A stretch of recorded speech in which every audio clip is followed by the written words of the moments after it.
या अग्रीमेंट पाकिस्तान और आईसीसी के दरमियान आपके पास भी इससे मुतालिक क्या खबरें हैं? इसमें क्या पाकिस्तान ने भी कोई डिमांड्स रखी हैं?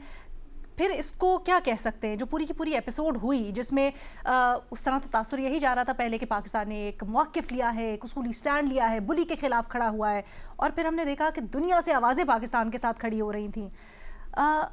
जीत पूरे एपिसोड के एंड में हाइंडसाइट में किसकी हुई? देखिए ना अलीना, इस सारे खेल में ना शिकस्त इंडिया की हुई है, ना जीत पाकिस्तान की हुई है। क्रिकेट इस तमाम खेल में जीता है, और अगर किसी को नुकसान हुआ है क्रिकेट में तो वो बांग्लादेश को हुआ है, क्योंकि बांग्लादेश एक ऑटोमेटिक चॉइस थी। बांग्लादेश ने इस टूर्नामेंट के लिए क्वालिफाई किया था, वो टेस्ट नेशन है और उनको दीवार से लगा दिया गया। इसके दूररस नताइज जो हैं वो आने वाले दिनों में मिलेंगे, क्योंकि आने वाले दिनों में इंटरनेशनल क्रिकेट कौंसिल में अब एकतरफ़ा तौर पर आसान नहीं होगा भारत के लिए कि उनकी हुकूमत कुछ भी कह दे तो उसकी ईमा के ऊपर वो पाकिस्तान को दीवार से लगा देंगे। पाकिस्तान ने सिंगल हैंडेडली जो है वो बांग्लादेश के कंधे पर हाथ रख के उनको मनवाया है। और इस टूर्नामेंट में जो सरकार थी बांग्लादेश की, जब उन्होंने अपनी टीम को मना किया तो दबाव था इंटरनेशनल क्रिकेट कौंसिल के टॉप ऑफिशियल के ऊपर भारत की तरफ से कि आपने इनको सबक सिखाना है। तो पाकिस्तान क्रिकेट बोर्ड का जो जेस्टर था, दो चीज़ें बड़ी इंपॉर्टेंट हैं, आपके सामने आई हैं। एक तो उनके पैसे नहीं कटेंगे और मुस्तकबिल में उनके खिलाफ कोई कानूनी कार्रवाई नहीं होगी। एक तो चीज़ ये हो गई। लेकिन जो इस वक्त सबसे बड़ा मसला है भारत के लिए, वो है सैयद मोहसिन रज़ा नकवी साहब। जब से वो एशियन क्रिकेट कौंसिल के सरबरा बने हैं, उन्होंने पिछले साल भी टफ टाइम दिया था, और जिस तरह माउथ पीस बना हुआ है भारत का मीडिया, और वो अपने घर से जो है बैठ के ख़बरें बनाते हैं। जब चैम्पियंस ट्रॉफ़ी हो रही थी तब भी वो यही बात कर रहे थे कि पाकिस्तान नहीं जाएगी भारत की टीम, लेकिन चैम्पियंस ट्रॉफ़ी की मेज़बानी पाकिस्तान जो है वो न्यूट्रल वेन्यू पर करेगा। लेकिन वहाँ पर एक ऐसा फार्मूला तय हुआ जो उनके वहमो गुमान में भी नहीं था, और सैयद मोहसिन रज़ा नकवी ने कहा कि अब ताली एक हाथ से नहीं बजेगी, दो हाथ से बजेगी, और बराबरी की सतह पर फैसला होगा। और इंटरनेशनल क्रिकेट कौंसिल को उस चीज़ को एडमिट करना पड़ा।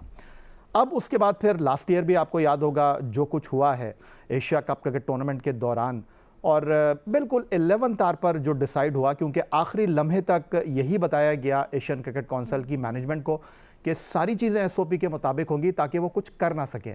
उन्होंने कहा जी बिल्कुल, जो एक तरीक़ाकार है, प्रेसिडेंट ट्रॉफ़ी देंगे, कैप्टन वसूल करेंगे अगर भारत की टीम चैंपियन बनती है।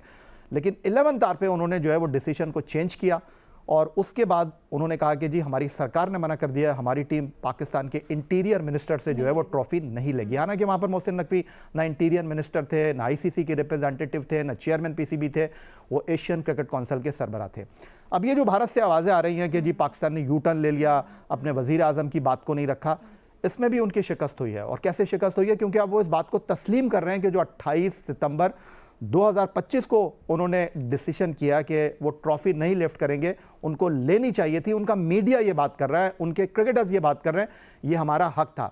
जहाँ तक पाकिस्तान के इस फैसले में वापस आने की बात है, ये पाकिस्तान ने विन किया है, क्योंकि भारतीय मीडिया ये बात कर रहा था कि पाकिस्तान बायलैटरल सीरीज़ की बात कर रहा है, ट्राई सीरीज़ की बात कर रहा है, अपने रेवेन्यू को बढ़ाने की बात कर रहा है।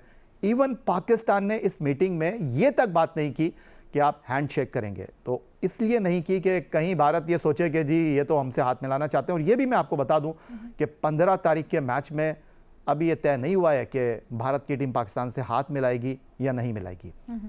उसके अलावा जो सबसे इंपॉर्टेंट चीज़ है, इस सारे खेल में कहीं आपको संजीव गुप्ता नज़र नहीं आए जो इंटरनेशनल क्रिकेट कौंसिल के सेकेंड हैं, कहीं आपको जय शाह साहब नज़र नहीं आए, और उसकी बुनियादी वजह यह है कि वो पीछे थे। अगर वो कहीं आगे आते तो भारत की तरफ से उनके खिलाफ दबाव बनना था, उनके खिलाफ आवाज़ उठनी थी। वो पीछे बैठकर सारी चीज़ें करते रहे, और उनके लिए सबसे इम्पॉर्टेंट ये था कि ये मैच हो, क्योंकि न सिर्फ ये बहुत बड़ा मैच है बल्कि जो सारे स्पॉन्सर्स हैं वो इंडिया के ही हैं, तो इंडिया को दोनों तरफ से जो है उन नुकसान का सामना करना पड़ रहा था। अब पाकिस्तान ने इस तमाम सूरत हाल में क्या कुछ विन किया है, देखिए माजी में होता रहा है कि 2 साल के लिए इंटरनेशनल क्रिकेट कौंसिल की जो सदारत है कभी पाकिस्तान को मिली। एशियन बैडमैन ज़हीर अब्बास साहब माजी में पाकिस्तान की तरफ से आईसीसी के सदर रहे हैं, एहसान मानी पाकिस्तान के जो है वो आईसीसी में सदर हैं। अब मुस्तकबिल में ऐसा नहीं होगा, क्योंकि अब जो है वो वोटिंग के ज़रिए जो है इंटरनेशनल क्रिकेट कौंसिल के सरबराह का इंतखाब होगा, या तो भारत का कोई बंदा बनेगा या उनकी पसंद का कोई बंदा आएगा। ऐसी सूरत हाल में जो पाकिस्तान ने ये स्टांस लिया है, पाकिस्तान ने अपनी अहमियत को उजागर किया है, पाकिस्तान ने अपनी हकीकत को बताया है और पाकिस्तान ने बताया कि दुनिया एक तरफ है लेकिन हमारे साथ अगर आप खेलने की कोशिश करेंगे तो फिर ठीक है, हम बैकफुट पर आ जाएंगे। और उसकी बुनियादी वजह यह है कि आपको 34 अरब रुपए 5 साल में इंटरनेशनल क्रिकेट काउंसिल देता है और हर साल पाकिस्तान क्रिकेट बोर्ड को PSL से 10 अरब रुपए मिलेंगे। तो बहुत सोच समझकर फैसला किया है पाकिस्तान क्रिकेट बोर्ड ने और इसीलिए इंडियन मीडिया की आवाज़ें उठ रही हैं। अब ये दूसरी एक और इम्पॉर्टेंट बात मैं आपको बता दूं, अब इंडियन मीडिया ये बात भी कर रहा है कि 15 तारीख को जो है पाकिस्तान से एक नई आवाज़ उठेगी कि देखा हमने भारत को हरा दिया। तो इंडियन टीम बहुत प्रेशर में होगी क्योंकि वो तो जीतते रहे लेकिन उनके लिए ये मैच आसान नहीं होगा। सबसे इंपॉर्टेंट चीज़ ये है कि वो टूर्नामेंट में पहला और आखिरी मैच खेलने के लिए मैच से मुतालिक आपने बड़ी क्लेवरली प्रेडिक्शन भी अपनी दे दी ना तज्जिए के अंदर। ये मैं आपसे पूछती हूँ, जरा इसको रिजर्व करके रखें, बट 2 सवाल हैं छोटी छोटी। एक तो क्या इस तरह का कोई एग्रीमेंट हुआ है, जैसे अभी शहजाद भी जिसकी तरफ इशारा कर रहे थे, क्या उसमें पाकिस्तान ने अपने लिए भी कुछ मांगा है या नहीं? पाकिस्तान ने तो कोई बात ही नहीं किया लीना। आज भी सैयद मोहसिन रजा नकवी साहब प्रेस कॉन्फ्रेंस कर रहे थे, अगर कोई ऐसी बात होती तो कहीं ना कहीं से वो निकल आती। पाकिस्तान ने तो मैंने आपसे कहा कि सबसे बड़ी बात जो है वो ये है कि हाथ मिलाने तक की पाकिस्तान ने बात नहीं की। और ये जो ये बात है कि BCCI और PCB के सरबराहान कोई इकट्ठा बैठ के या किसी भी तरह एक यूनिटी का जेस्चर दे सकते हैं, ऐसा कुछ पाकिस्तान को अब जरूरत नहीं है किसी की। पाकिस्तान ने ये साबित कर दिया है।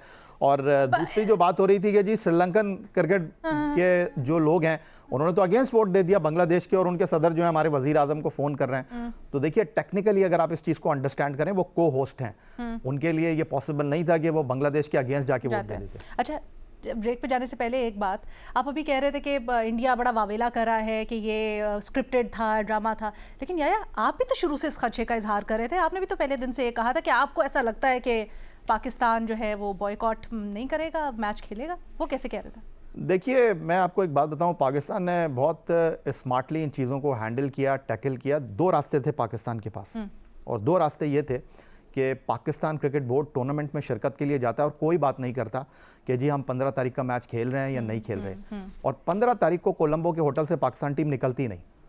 पाकिस्तान ने पूरा मौका दिया इंटरनेशनल क्रिकेट काउंसिल को, इंटरनेशनल क्रिकेट कम्युनिटी को, ये अनाउंस करके 2 फरवरी को आपके पास मौका है, आप सोच लीजिए, आप टेबल पर आ जाइए और फिर चीज़ें सॉर्ट आउट हो गई। अच्छा, अब जब पाकिस्तान ने फैसला कर लिया तो उसका असर उतना रहेगा जो इंटरनेशनल क्रिकेट से हम देख रहे थे बातें उठ रही थी भारत के रवैये के खिलाफ, ICC में भारत की हठधर्मी और धौंस ज़बरदस्ती के खिलाफ।